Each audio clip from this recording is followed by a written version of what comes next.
Ahí está el factor clave para que esa consulta sea aprobada, para que esa consulta llegue a las 37 millones de firmas y logremos hacer algo histórico. Es que, mi querido Manuel, yo no tengo la menor duda de que la consulta del 1 de agosto próximo va a ser una fiesta democrática para los mexicanos, porque otra vez vamos a salir la mayoría a darle una dirección justamente al país, tal como lo plantea el presidente López Obrador, y otra vez siguiendo, por supuesto, el liderazgo político de López Obrador. Pues por supuesto que vamos a decir qué es el México que queremos y cómo queremos que se aplique la justicia en México. Y por supuesto, yo ahorita que veía el video, te lo juro, la verdad es que resumes en gran medida 30 años de perversión política que vivimos los mexicanos. Entonces, creo que está más que excelente la forma en que planteas, en que nos motivas, no nada más a los jóvenes, también a los viejos como yo, nos motivas para que pensemos realmente en cómo vamos a ir a pedirle justamente a la autoridad civil que enjuicie a estos personajes que se rieron en la cara de los mexicanos, que nos metieron el dedo en la boca para jugarlo y decirnos la sarta de mentiras, pero que muchos, por supuesto, nunca estuvimos de acuerdo en esas políticas de gobierno. Creo que es una muy buena estrategia esta que planteas. Hay que difundir. Yo invito a la gente, por supuesto, que nos sigue aquí en Sin Censura, a que difundan este mensaje, porque creo que es uno de los mensajes, primero, más concretos, más claros y, por supuesto, más frescos de los que he escuchado. He escuchado muchas invitaciones, por supuesto, a participar para la consulta del 1 de agosto próximo, pero ninguna, la verdad, la sentí tan fresca, tan directa, tan llana como debe de ser estos temas de importancia nacional.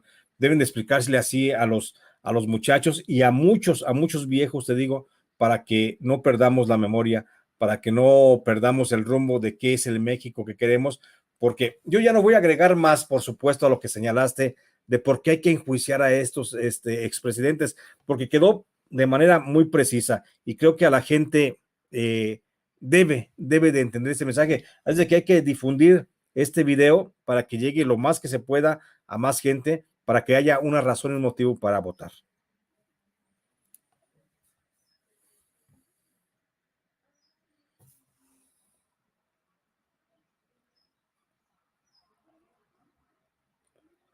El mute, no te escucho. No, hombre, lo ando regando muy seguido acá. No, decía, que agradecía mucho, mucho que en especial usted invitara a la gente a compartir este video. Y en realidad es que hay decenas de casos que todavía teníamos que mencionar. Nada más en el sexenio de Felipe Calderón, ¿qué nos dice de la reforma que le hizo al ISSSTE? O de la refinería que nunca se elaboró, que se llevó millones de pesos en tan solo una barda. ¿Qué me dice de la estela de luz? Ah, ¿No?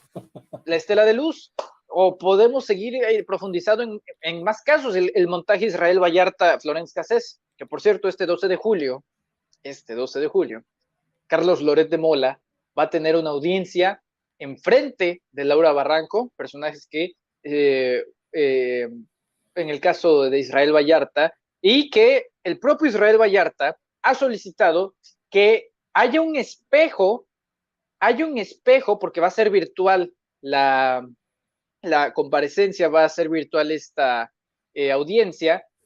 Piden que haya un espejo para la cámara de Carlos Loret de Mola para que se vea que no hay terceros, para que no se vea que haya personas así haciéndole señas, para que se vea que no haya montajes, etcétera. Es decir, está muy, muy importante cómo se está desarrollando este tema. ¿Qué sucedió a costa de la decisión de Genaro García Luna? Por supuesto, avalado por Felipe Calderón, realizado por Carlos Loret de Mola, Luis Cárdenas Palomino, y quien afectó gravemente a la ciudadana Florence Cassés, de origen francesa, que incluso nos metió en un conflicto diplomático con Francia, y a Israel Vallarta, quien a 15 años no tiene una sentencia, y este hombre que este lunes 12 de julio va a comparecer, va a tener una audiencia que estuvo postergando durante años, finalmente pueda desarrollar, avanzar en el tema Israel Vallarta.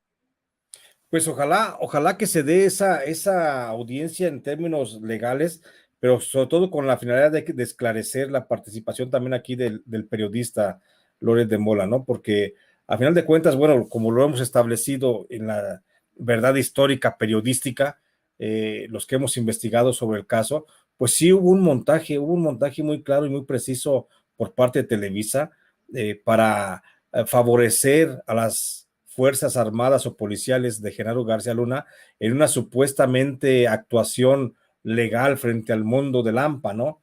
Que finalmente supimos que fue el montaje de la detención del famoso grupo de los Zodíaco, que nunca existió ese grupo de los Zodíaco. El secuestro todavía está en entredicho, no se sabe si realmente hubo tal secuestro o no. Hay muchos personajes que todavía tienen que pararse a rendir cuentas sobre la participación de esos hechos que supuestamente se imputan, pero aquí creo que lo medular y lo trascendental es justamente el llevar a juicio a Carlos Loret de Mola como periodista, en su actuación de periodista. Es un hecho que duele, por supuesto, al gremio periodístico porque es ver juzgado a un periodista, ¿sí?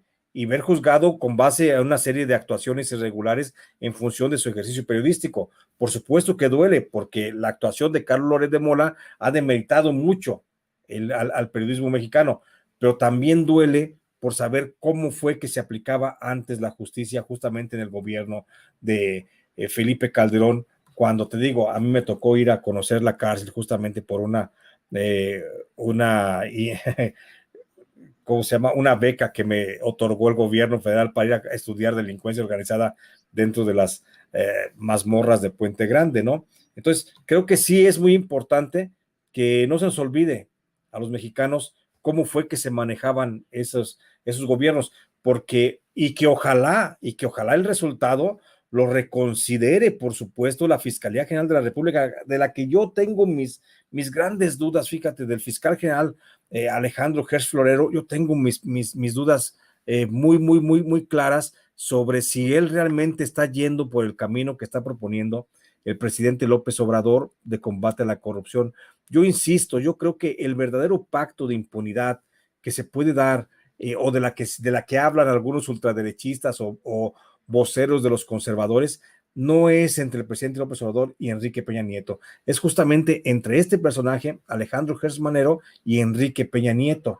Creo que no debemos olvidar simplemente la trayectoria de Gertz Manero. Gertz Manero pues se formó, nació al amparo de la sombra de Vicente Fox, le tiene un gran cariño y un gran respeto y una gran admiración, y entonces creo que ahí pues puede haber mucho. Yo tengo mis dudas con Alejandro Gertz Manero de que esté prácticamente dentro de lo que es una cuarta transformación.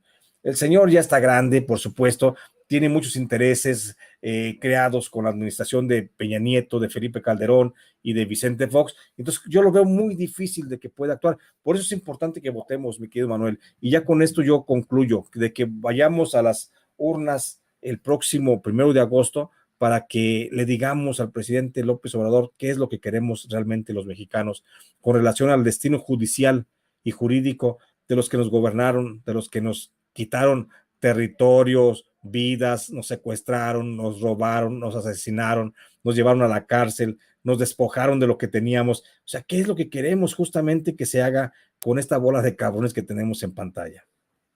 Totalmente de acuerdo, maestro. Y yo cierro con esto.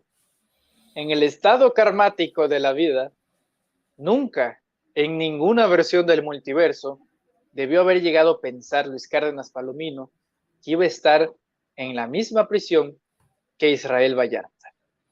La vuelta que da la vida que da la vuelta. Un día la rueda de la fortuna te pone arriba y luego te pone abajo.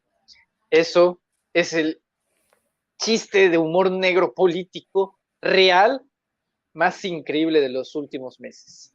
Que se haga justicia, que se haga justicia. Yo creo que Israel Vallarta dice la verdad, porque el presidente López Obrador ya le ofreció un indulto y lo rechazó, porque él quiere probar su inocencia. Cualquier criminal que ha esperado 15 años en prisión hubiera aceptado. Creo que Israel tiene algo especial.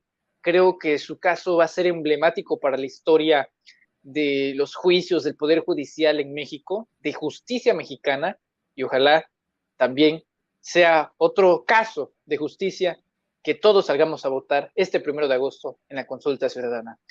Profesor, maestro Lemus, muchísimas gracias. Yo me la pasé espectacular, oiga, qué privilegio poder compartir una transmisión con usted.